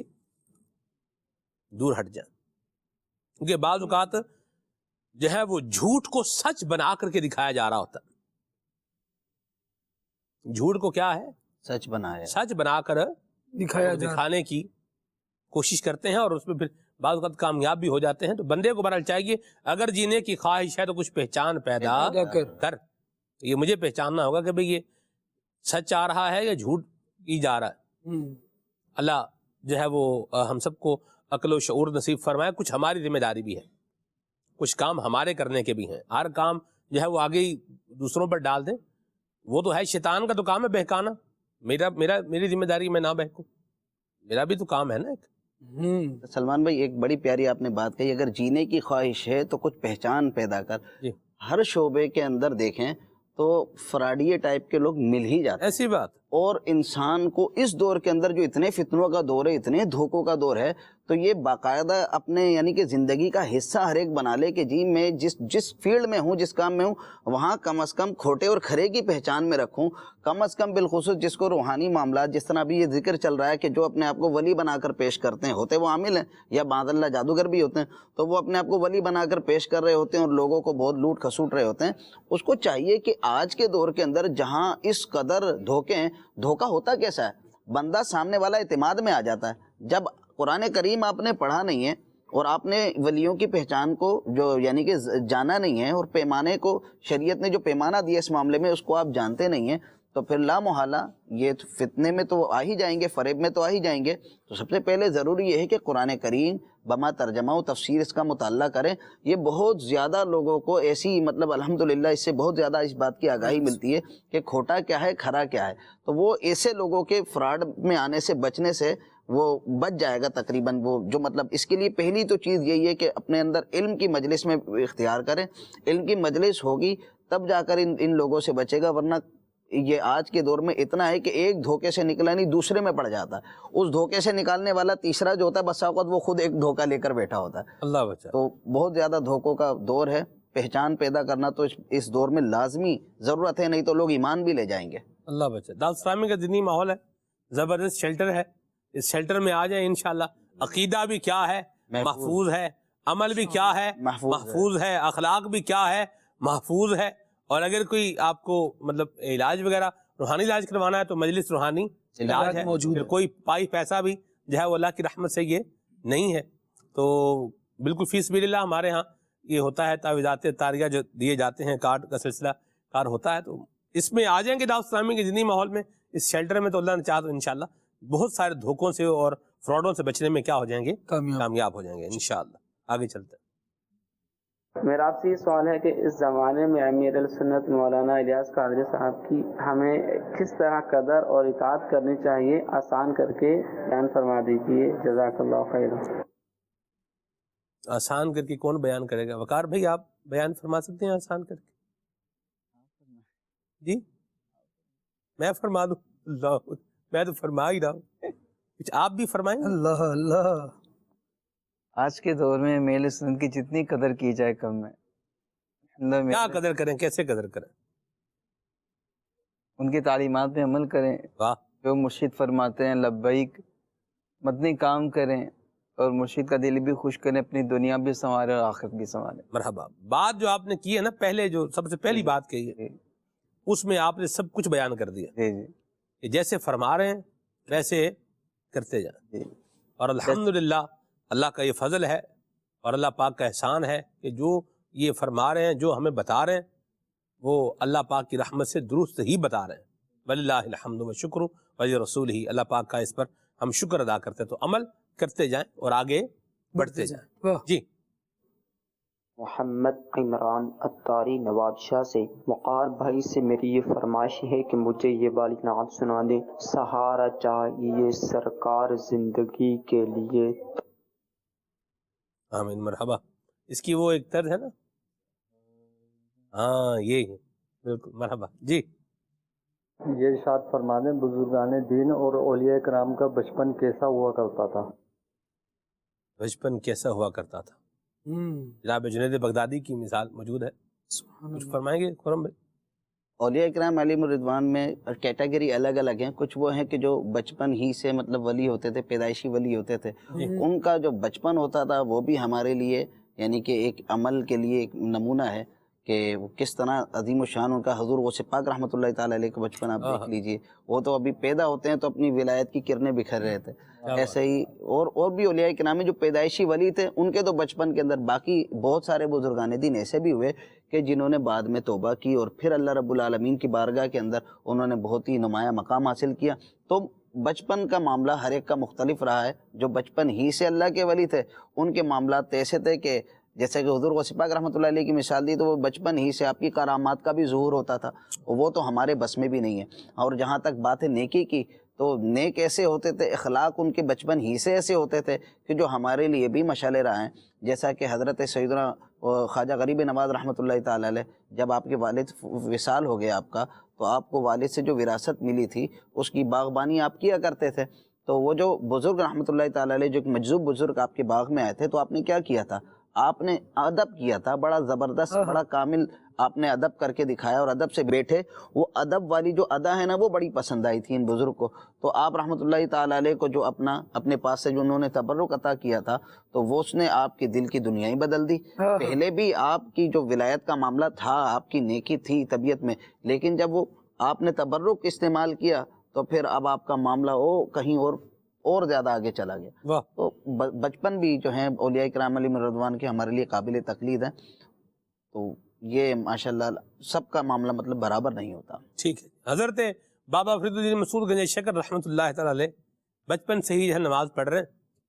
خالد بھائی نماز پڑھ رہے ہیں اور پھر گنج شکر کے نام سے آج بھی. سبحان اللہ, کیا بات ہے. بعض اللہ والوں کی تربیت بڑوں نے یوں کی کہ ان کو بچپن میں ہی اوراد و وظائف دے دی. واہ. اللہ ناظر الیہ, اللہ معیہ, اللہ شاہدی. فرمایا سونے سے پہلے یہ پڑھ لیا کرو, اللہ مجھے دیکھ رہا ہے, اللہ میرے ساتھ ہے اور اللہ میرا گواہ ہے.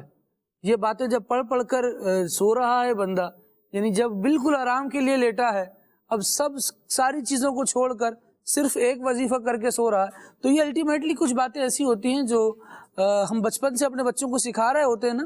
یہ تسلسل ایک اولیاء کی تعلیمات کا چلا آیا ہوتا ہے اور وہ ہمارے بچے بچپن میں جب ان کو کر رہے ہوتے ہیں اللہ رسول, اللہ گواہ ہے, اللہ دیکھ رہا ہے, یہ ساری چیزیں نظر میں رہتی ہیں تو ان کا اثر بعد میں بھی پڑتا ہے. اور اللہ کرے کہ ساری زندگی یہ تصور بندہ رہے کہ اللہ دیکھ رہا ہے. گناہوں سے بندے کو بچانے میں یہ تصور بہت معاون ثابت ہو. شاہ رکن عالم رحمۃ اللہ تعالیٰ علیہ کے بچپنے کا تذکرہ کرتا ہوں کہ آپ کا جو بچپن تھا, ایک تو آپ پیدائشی ولی تھے لیکن آپ 6-7 سال کی عمر سے ہی تہجد گزار, 5 نمازوں کی تو پابندی الگ ہے, تہجد کے گزار آپ تھے. یوں کیونکہ پورا آپ کا گھرانہ تہجد گزار تھا. آپ کی والدہ تہجد گزار, آپ کے والد, آپ کے دادا, تو ولیوں کا گھرانہ ہے. اس گھرانے کے اندر اللہ اللہ ہو رہا ہے. پہلا جو کلمہ آپ کی زبان سے نکلا وہ لفظ اللہ ہی تھا, اس میں جلالت اللہ. تو یہ ان کا بچپن تھا کہ بچپن بھی ان کا عبادتوں بھرا تھا. مرحبا. جی کون؟ میرا سوال ہے نیک لوگ اللہ کریم سے کس طرح محبت کیا کرتے تھے؟ جواب ارشاد فرما دیجیے. جزاک اللہ خیرا. والذین آمنوا اشد حبا للہ. ایسی محبت کرتے تھے. اللہ کی محبت کے تو الگ سے پورے کیا ہیں واقعات ہیں. اولیاء کی محبت کی اگر آپ نے واقعات پڑھنے ہیں تو آپ مکتبۃ المدینہ کی کتاب ہے حکایتیں اور نصیحتیں, لاجواب کتاب ہے. اور اولیاء کے ایسے اس میں واقعات ہیں, آپ پڑھتے جائیں, سیکھتے جائیں, باتیں روشن کرتے جائیں اور آنکھوں سے آنسو بہاتے جائیں. اولیاء کے جو انداز ہے محبت کے, اللہ کی محبت کے, یہ پورا ایک موضوع ہے. ایک کال کے جواب میں اس کو کتنا ہم جو ہے وہ بیان کر پائیں گے. جیسے میں نے ایک بات بیان کی, ایک بات بھی ہم بیان کریں تو بھی ٹھیک ہے, ہو جائے گا, لیکن یہ پورا کیا ہے ایک موضوع ہے. والذین آمنوا، اشد اللہ فرماتے ہیں ایمان والے اشد حبا للہ، ہر شے سے زیادہ محبت کس سے کرتے ہیں؟ اللہ سے کرتے ہیں۔ خالد بھائی، اللہ رب العالمین جل وعلا اپنی محبت عطا کرے تو رسول اکرم صلی اللہ تعالیٰ علیہ وآلہ وسلم کا انداز دیکھیے اور حضور اکرم صلی اللہ علیہ وسلم کی اتباع کرنے والوں کا انداز دیکھیے، تو وہ سب کے سب آپ کو اسی ٹریک پر ملیں گے کہ سب سے ٹوٹ کر اللہ تبارک و تعالیٰ سے محبت کرنے والے ہیں۔ رب العالمین نے جن لوگوں کو اپنا انعام یافتہ قرار دیا ان میں پہلی فہرست انبیاء کی ہے۔ ان انبیاء میں جسے ایک خاص مرتبہ عطا ہوا، حضور تاجدار انبیاء صلی اللہ علیہ وسلم کا تو مقام وراء الورا ہے۔ حضرت آدم علیہ نبینا علیہ الصلوۃ والسلام، ان کے معاملات کو دیکھ لیجئے تو اللہ تبارک و تعالیٰ نے جب ان کو اپنی محبت عطا فرمائی، اپنی نیابت عطا فرمائی، فرشتوں کے سامنے آتے ہیں تو فرشتوں کو خبریں دیتے ہیں، اور محبت الہی کے پھر ان کے ایسے واقعات ہیں کہ زمین پر جب تشریف لاتے ہیں تو یاد الہی میں، محبت الہی میں گریہ فرماتے رہتے ہیں، روتے رہتے ہیں۔ حضرت ابراہیم علیہ السلام کا معاملہ دیکھیے تو کئی واقعات، بلکہ یوں سمجھیں کہ بہت زیادہ آپ کی واقعات قلم بند کیے گئے، سیرت میں آپ کی لکھا گیا بہت سارا کچھ، بہت سو نے لکھا۔ اس میں سے ایک واقعہ یہ بھی ملتا ہے کہ جب وہ فرشتہ روح قبض کرنے کے لیے آپ کی بارگاہ میں حاضر ہوا نا، تو آپ علیہ السلام نے کہا کہ اللہ تبارک و تعالیٰ میرا محبوب ہے، کیا محبوب بھی اپنے محب سے اس کی جان لیتا ہے، اس کو موت دیتا ہے؟ تو جو وحی کی گئی ان کی طرف وہ یہ کی گئی کہ کیا کوئی محبت کرنے والا جس سے محبت کر رہا ہو اس سے پاس آنے میں کتراتا ہے؟ کہا نہیں، ایسا کبھی نہیں ہوتا۔ فرشتے کو کہا، خوشی خوشی کہا کہ اب میری جان لو، اب میرے لقائے مولا کا وقت قریب آ گیا، اللہ سے ملاقات کا وقت قریب آ گیا ہے۔ حضور جان عالم صلی اللہ تعالیٰ علیہ وآلہ وسلم نے اس بات کو بیان فرمایا، اور تصور اس بات کا بہت جھما دینے والا ہے۔ فرمایا کہ جو اللہ سے ملاقات کو پسند کرتا ہے اللہ بھی اس سے ملاقات کو پسند۔ اللہ، واہ واہ واہ، سبحان اللہ۔ جی خرم بھائی، حضرت سیدنا سری سقطی رحمۃ اللہ تعالی علیہ نے اس حوالے سے حضرت جنید بغدادی رحمۃ اللہ تعالی علیہ کو اپنا خواب سنایا۔ کہا کہ خواب میں مجھے اللہ رب العالمین نے اپنے محبوب بندوں کے بارے میں بتایا اور فرمایا کہ میرے جو محبوب بندے ہیں، میں نے جب لوگوں کو پیدا کیا، بندوں کو پیدا کیا تو سب میری محبت کا دعویٰ کرنے لگے۔ پھر میں نے دنیا کو پیدا کیا تو 90% لوگ بھاگ گئے اور 10% رہ گئے۔ پھر میں نے جنت کو پیدا کیا تو ان میں سے بھی 90% لوگ بھاگ گئے، ان میں سے 10% رہ گا۔ اور پھر میں نے ان 10% پر آزمائش ڈالی تو ان میں سے بھی 90% بھاگ گئے اور صرف 10% ان میں سے رہ گئے۔ تو اللہ رب العالمین نے فرمایا کہ فرماتا کہ میں نے فرمایا کہ تم آخر کیا چاہتے ہو؟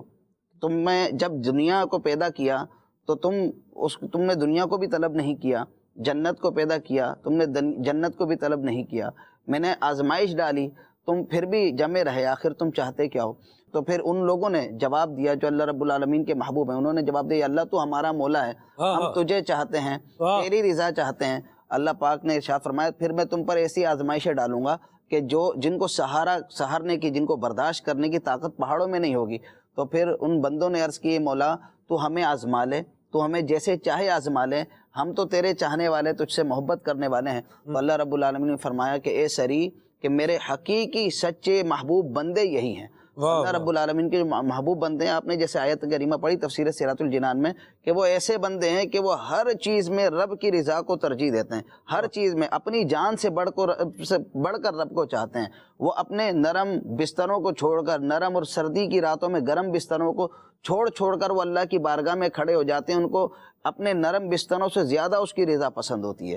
اسی طریقے سے جب بات لوگوں کو پسند کرنے کی آتی ہے تو جسے اللہ رب العالمین پسند فرماتا ہے یہ لوگ اسی کو پسند کرتے ہیں، اور جسے اللہ رب العالمین ناپسند فرماتا ہے یہ اسے بھی ناپسند جانتے ہیں۔ تو ان کی محبت کا معیار بھی رب تعالیٰ کی رضا پر قائم ہوتا ہے کہ اسی کو چاہنا ہے جسے رب چاہتا ہے، اور جسے رب نہیں چاہتا اسے نہیں چاہنا۔ اپنی محبتیں اور اپنی جو یعنی جس کو ہم کہہ سکتے ہیں نفرتیں، وہ اللہ رب العالمین کے احکامات کے ہی تابع وہ لوگ رکھتے ہیں، اور ان کا جو بھی معاملہ ہوتا ہے اطاعت کے معاملے میں اللہ رب العالمین کی اطاعت میں سب سے زیادہ آگے ہوتے ہیں۔ حضرت سیدنا ابراہیم علیہ السلام کی ابھی خالد بھائی نے بات کی کہ ابراہیم علیہ السلام بہت زیادہ اللہ رب العالمین کی محبت آپ کے پاس تھی۔ تو جب نمرود نے حضرت ابراہیم علیہ السلام کو آگ میں ڈالا تھا تو حضرت جبریل علیہ السلام نے آپ سے جا کر یہ کہا تھا کہ آپ کو کوئی حاجت ہے تو بتاؤ، تو اللہ رب العالمین کی محبت ایسی آپ پر تھی، آپ کیوں نارے نمرود میں گئے تھے؟ کیا آپ کے پاس یعنی کہ پیسے کی کمی تھی اس لیے آپ نے اس کی مخالفت مول لی تھی، یا دنیا کا کوئی معاملہ آپ کا تھا جو پورا نہیں ہو رہا تھا اس لیے مخالفت مول نہیں دی تھی؟ بلکہ سراسر بالکل خالصتاً اللہ رب العالمین کی محبت میں آپ نہ صرف وہ اس بادشاہ وقت سے، اپنے شہر والوں سے، اپنے علاقے والوں سے، بلکہ آپ نے یہ مخالفت اپنے جو قریبی ترین رشتہ دار تھے ان تک سے مول لے لی، ہر ایک آپ کا مخالف تھا، اور حضرت ابراہیم علیہ السلام نے محض اللہ کی محبت میں ان سب کی مخالفت کو گوارا کر لیا، اور نارے نمرود میں جانا آپ نے گوارا کر لیا۔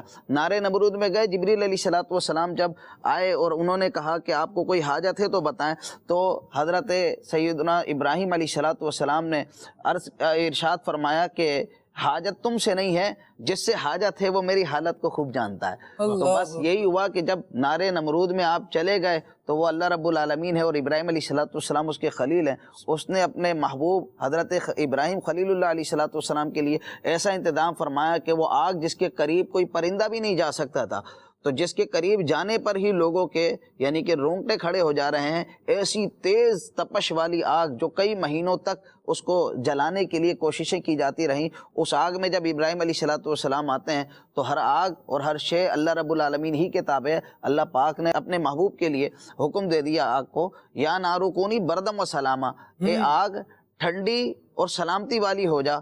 تو آگ حضرت ابراہیم علیہ السلام پر ٹھنڈی بھی ہو گئی، سلامتی والی بھی ہو گئی۔ تو اللہ رب العالمین کی محبت میں انہوں نے اپنا سب کچھ لٹا دیا، اپنا جان بھی پیش کر دی، تو اللہ رب العالمین نے انعام بھی ایسا عطا فرمایا کہ ان کے تذکروں کو قیامت تک کے لیے جاری کر دیا۔ واہ واہ واہ، مرحبا، سبحان اللہ۔ جی کون؟ نعت خان اسلام بھائی سرز ہے، کلام سنا دیجیے۔ حب دنیا سے تو بچا یا رب، عاشق مصطفیٰ بنا یا رب۔ مرحبا جی۔ میرا نام فاطمہ تاریہ ہے، میں منچنا بات کر رہی ہوں۔ میرے پیارے پیارے وقار بھائی، آپ مجھے ایک کلام سنا دیے۔ چمک تجھ سے پاتے ہیں سب پانے والے، جزاک اللہ خیرا۔ آمین، مرحبا جی۔ وقار بھائی آپ سے عرض ہے کہ پلیز اب یہ والا کلام سنا دے، کرے چارہ سازی زیارت کسی کی۔ مرحبا، اللہ برکت دے آپ کو۔ میسیجز بھی شامل کرتا ہوں جی، اور یہ ہیں کہ جی کلام سنائے، عمر بھائی ہیں چینیوٹ سے، ہم بھی مدینے جائیں گے آج نہیں تو کل صحیح، لازمی سنائے۔ ٹھیک ہے بھائی، مرحبا۔ چیچا وطنی سے میسیج ہے، اور کلام ان کو سننا ہے۔ یا رسول اللہ انظر حالنا، یہ تو آپ نے اس اسٹوڈیو کلام میں ریکارڈ کروایا نا، یا رسول اللہ انظر حالنا۔ ٹھیک ہے جی۔ ریحان بھائی ہیں فیصل آباد سے، اور ان کو کلام سنا ہے، سفر ہمارا بھی سرکار ہو مدینے کا۔ مرحبا۔ وقار بھائی سے عرض ہے کہ نہ سنا یا رسول اللہ انظر حالنا، 7 شریف سے میسیج ہے یہ، بڑی مہربانی، بہت شکریہ جی۔ شور بھی عرض کروں بھائی، ایک اور بھی کلام کی فرمائش ہے، محتاج نظر ہے حال میرا سرکار توجہ فرمائے۔ جی وقار بھائی کچھ کلام سنائیں۔ صلو علی الحبیب صلی اللہ علیہ وسلم۔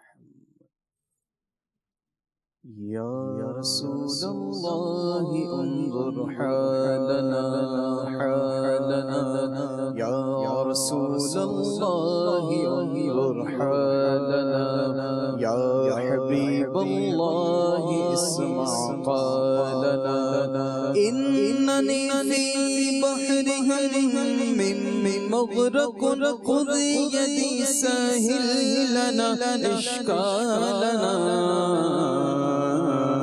یا رسول اللہ انظر حالنا، گھٹائیں غم کی چھائیں دل پریشان، یا رسول اللہ گھٹائیں غم کی چھائیں دل پریشان، یا رسول اللہ تم ہی ہو مجھ دکھی کے دکھ قدر ماں، یا رسول اللہ یا حبیب اللہ، یا رسول اللہ انظر حالنا حالنا، یا حبیب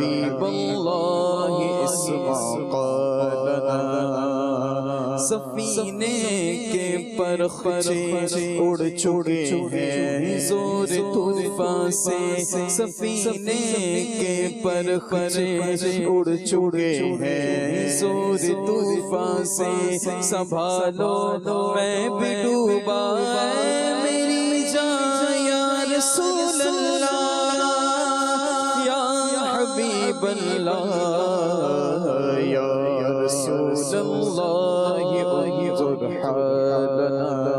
حالنا یا حبیب اللہ اسمع قالنا اننی فی بحر من مغرق خذ یدی ساحل لنا اشکالنا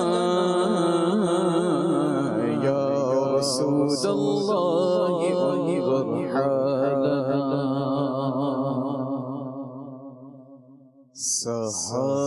سہارا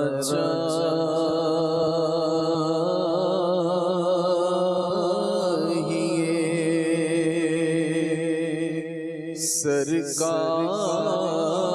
سرکار زندگی کے لیے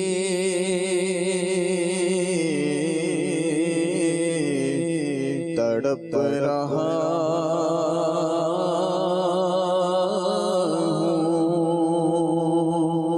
مدینے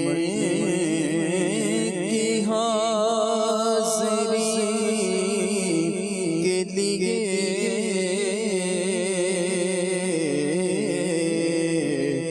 تڑپ رہا ہوں مدینے کی حاضری کے لیے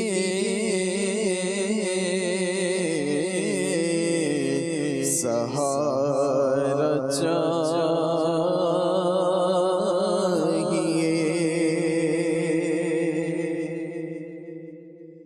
تمہاری یاد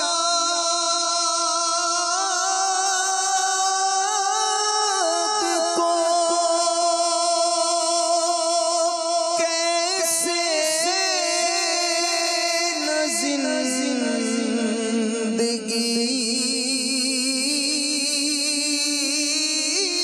سمجھو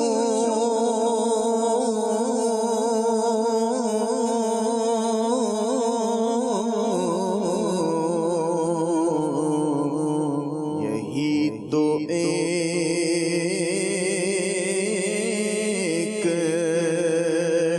سہارا ہے زندگی کے لیے میرے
چمک تجھ سے باتیں ہیں سب پانے والے، چمک تجھ سے باتیں ہیں سب پانے والے، میرا دل بھی چمکا دے چمکانے والے، تو زندہ ہے واللہ، تو زندہ ہے واللہ، تو زندہ ہے واللہ، تو زندہ ہے واللہ، میری چشم عالم سے چھپ جانے والے، میرے چشم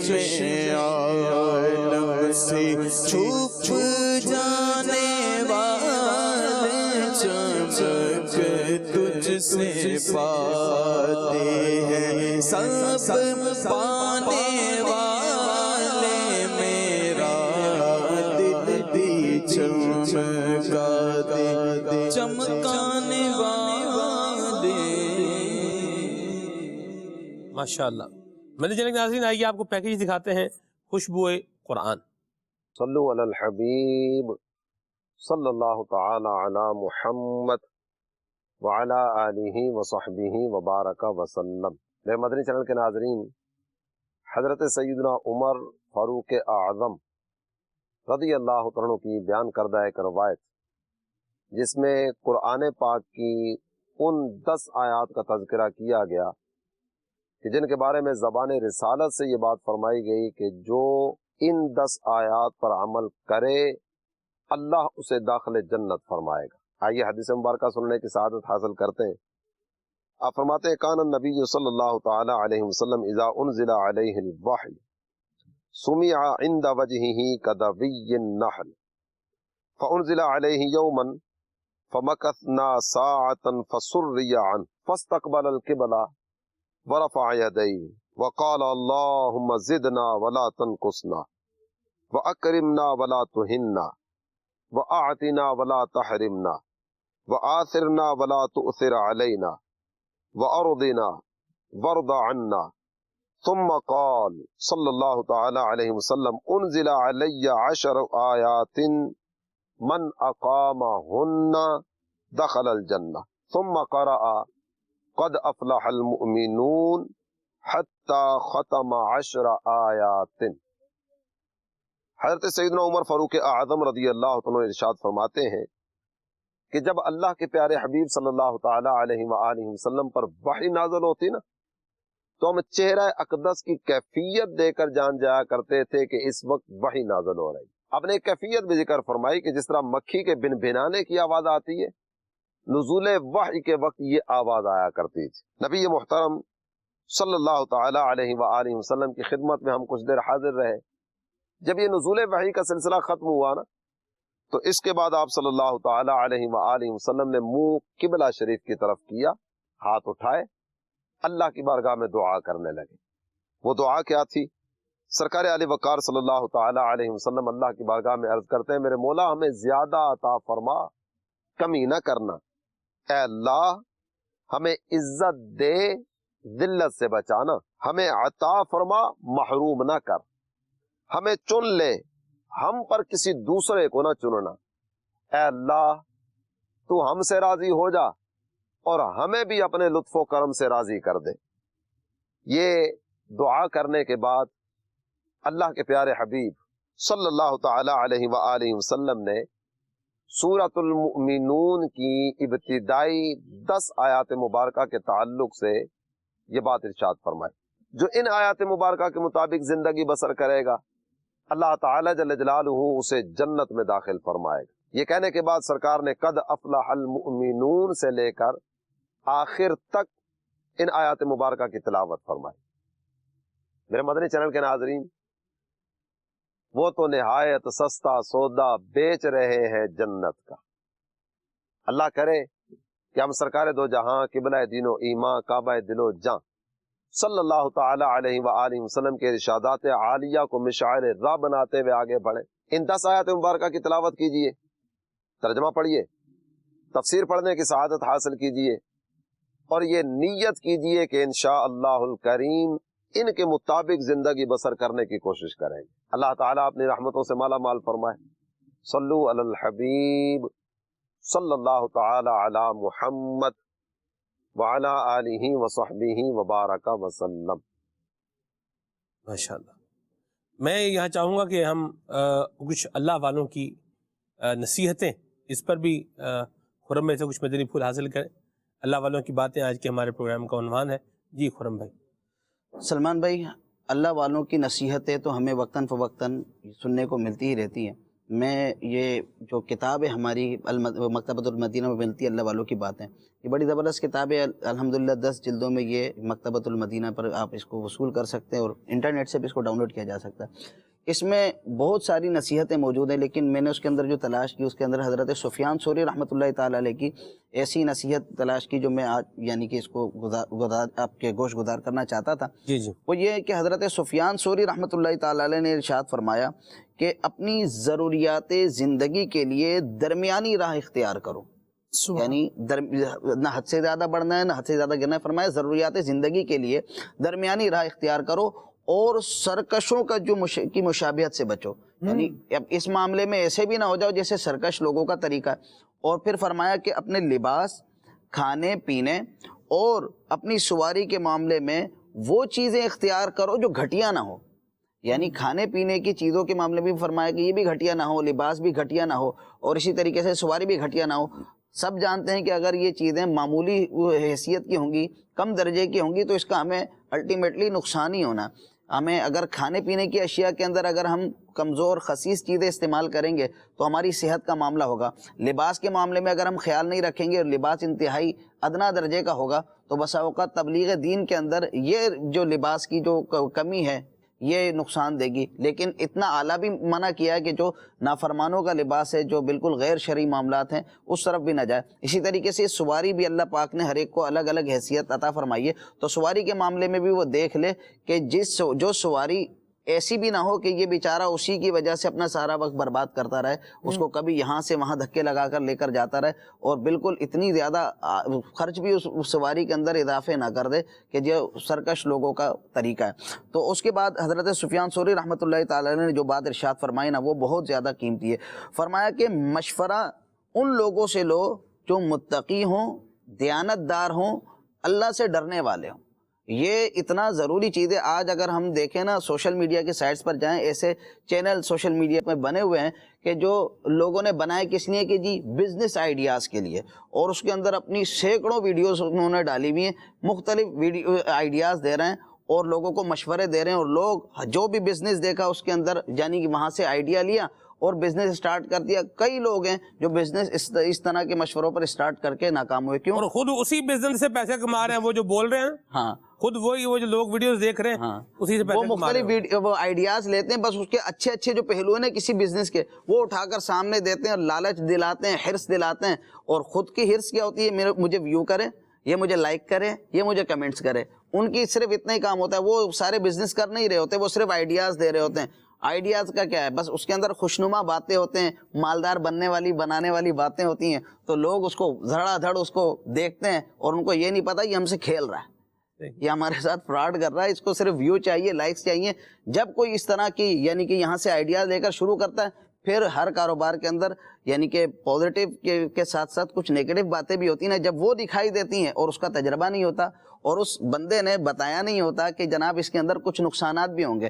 میرے کو بہت زیادہ تکلیف اس بات پر ہوئی کہ یہ جو ہمارے ہاں بجلی جانے کا معاملہ ہوتا ہے، بجلی جاتی ہے تو جنریٹر بنانے کے طریقے ہمارے مسلمان بھائیوں نے ویڈیوز ڈالی بھی ہیں، خوب انہوں نے اس سے ویو کمائے، بیچارے غریب لوگ دیکھتے ہیں یار ہم اتنے سارے پیسے جنریٹر میں کیوں ضائع کریں، اتنا سستا سا بنا کر دکھایا تو اتنا اچھا آئیڈیا ہے۔ اور اس کے اندر بہت میں نے دیکھا ہے، میرے ذاتی مشاہدے میں 2 لوگ ہیں جنہوں نے اپنے یعنی 30-40 ہزار روپے ایسے بھی جنریٹر بنانے میں انہوں نے لگا دیے، حاصل وصول کچھ نہیں ہوا، اور اللہ جانے یہ تو میرے بالکل قریبی تھے اور کتنے اس میں برباد ہوئے ہوں گے۔ اب تکلیف پتہ ہے کس بات کی ہوئی؟ تکلیف اس چیز کی ہوئی کہ ان لوگوں کے دھوکے اور فراڈ کو یہ مسلمان ہیں جو اب مختلف ویب سائٹس پر اس طرح کی ویڈیوز بنا کر ڈال دیتے ہیں یا گوگل وغیرہ پر ڈال دیتے ہیں، تو یہ مسلمان ہیں، ان کے دھوکوں کو ایکسپوز کرنے والے کون ہیں؟ غیر مسلم. یہ سارے جنریٹر بنانے کے طریقے جو میں نے دیکھے تھے، اور اس کے اندر کیا کہتے ہیں جو ایکسپوز کرنے والے غیر مسلم مل رہے ہیں، وہ بتا رہے ہیں کہ یہ مسلمان اس طرح دھوکے کر رہے ہیں اپنے مسلمانوں. کتنی تکلیف دے بات. اپنے پیٹ کی خاطر اسلام کے اوپر ہی جو ہے نا وہ اس انداز میں آ رہے ہیں کہ لوگ اسلام پہ تنقید کر رہے ہیں. معاذ اللہ، اللہ کرے وہ دن کبھی زندگی میں نہ آئے کہ میرے بد عمل کی وجہ سے اسلام پر جو ہے وہ تنقید کی جائے. تو مجھے بھی چاہیے کہ میں بھی اپنے اعمال ٹھیک کروں، اور دیکھنے والوں کی بھی ذمہ داری ہے. دیکھنے والے بھی بعض اوقات نا جس کے لیے دیکھ رہے ہوتے ہیں، چلو یہ بھی دیکھ لیتے ہیں، ہاں یہ کیا ہو رہا ہے، یہ کیسے ہو رہا ہے، یہ رنگ برنگی باتیں. وہ ایک واقعہ ہمارے یہاں بیان کیا جاتا ہے، کتابوں میں بھی ہے، کہ بادشاہ کو کوئی جو ہے نا باتیں سنا رہا تھا. بادشاہ نے کہا یہ دیا تو وہ دیا، تو یہ دیا تو وہ دیا، وہ بھی باتیں کر رہا ہے، آگے آ کے کر رہا ہے. تو اس کے بعد اس کو جب درباریوں نے دھکے مار کے باہر نکالنے کے لیے جو ہے وہ آگے آئے، اس نے کہا وہ بادشاہ سلامت نے تو مجھے یہ اعلان کیا ہوا میرے لیے. تو بادشاہ نے کہا ابھی تم نے ہمارے کانوں کو خوش کیا ہے، ہم نے تمہارے کانوں کو خوش کیا. یہ دیکھ لیں کہ جو ہم ویڈیو دیکھ رہے ہیں کہ یہ صرف کانوں کو خوش کرنے والی اور دماغ کو جو ہے وہ خالی ایک فضا میں ہوا میں گھمانے والی بات تو نہیں ہو رہی. بندہ جہاں بھی ہو، دماغ جہاں بھی ہو، پاؤں باہر زمین پر ہونے چاہیے. یاد رکھیے گا، میں ایک بات کہتا ہوں کہ بندہ بھی سر بھی جو ہے ہوا میں، دماغ بھی ہوا میں، اور بندہ بھی ہوا میں، تو پھر زندہ نہیں رہ سکتا. پھانسی لگتی ہے نا، تو سر بھی کہاں ہے؟ ہوا میں. پاؤں بھی کہاں ہے؟ ہوا میں ہے کہ نہیں خرم بھائی؟ تو پاؤں باہر بنا کیا رکھے؟ زمین پہ رکھے، اور آنکھیں بھی اپنی کیا رکھے؟ کھلی رکھے. نبی کریم صلی اللہ علیہ وسلم نے حضرت داؤد علیہ السلام کی دعا بتائی ہے. اللہ والوں کی بات، اللہ اکبر. آپ دعا مانگا کرتے تھے اللہم انی اسألک حبک و حب من یحبک. یا اللہ میں تجھ سے تیری محبت کا سوال کرتا ہوں، اور جو تجھ سے محبت کرتے ہیں ان کی محبت کا بھی سوال کرتا ہوں. والعمل الذی یبلغنی حبک. اور ایسے عمل کا میں تجھ سے سوال کرتا ہوں مولا جو مجھے تیری محبت تک پہنچا دے. اللہم اجعل حبک حب الی من نفسی واہلی ومن الماء البارد. یا اللہ مجھے اپنی محبت مجھ سے بھی زیادہ عزیز کر دے، میرے اہل سے بھی زیادہ عزیز کر دے، اور ٹھنڈے پانی سے بھی زیادہ کیا کر دے؟ عزیز کر دے. ہر شے سے زیادہ محبوب میرے لیے کیا بنا دے؟ پسندیدہ کیا بنا دے؟ اپنی محبت کو بنا دے. اللہ ہمیں بھی اپنی محبت عطا فرمائے، اور اللہ والوں کا اخلاص بھی عطا فرمائے، ان کا زہد، ان کی قناعت، ان کی اطاعت، ان کی عبادت گزاری، ان کا ذکر اللہ ہمیں اس کا صدقہ نصیب فرمائے. اور دعوت اسلامی کی دینی ماحول میں انشاءاللہ آئیں گے تو یہ باتیں اپنانے میں انشاءاللہ کریم قدم بڑھانے والے، آگے آنے والے، عمل کرنے والے بننے میں کامیاب ہوں گے انشاءاللہ عز و جل. آئیے ساتھ اسلام پڑھتے ہیں. سبحانک اللہم و بحمدک اشہد ان لا الہ الا انت استغفرک و اتوب الیک. مصطفیٰ جان رحمت پہ لاکھوں سلام، شمع بز میں ہدایت پہ لاکھوں سلام. ہم غریبوں کے آقا پہ بے حد درود، ہم غریبوں کے آقا پہ بے حد درود، ہم غریبوں کے آقا پہ بے حد درود، ہم فقیروں کی ثروت پہ لاکھوں سلام.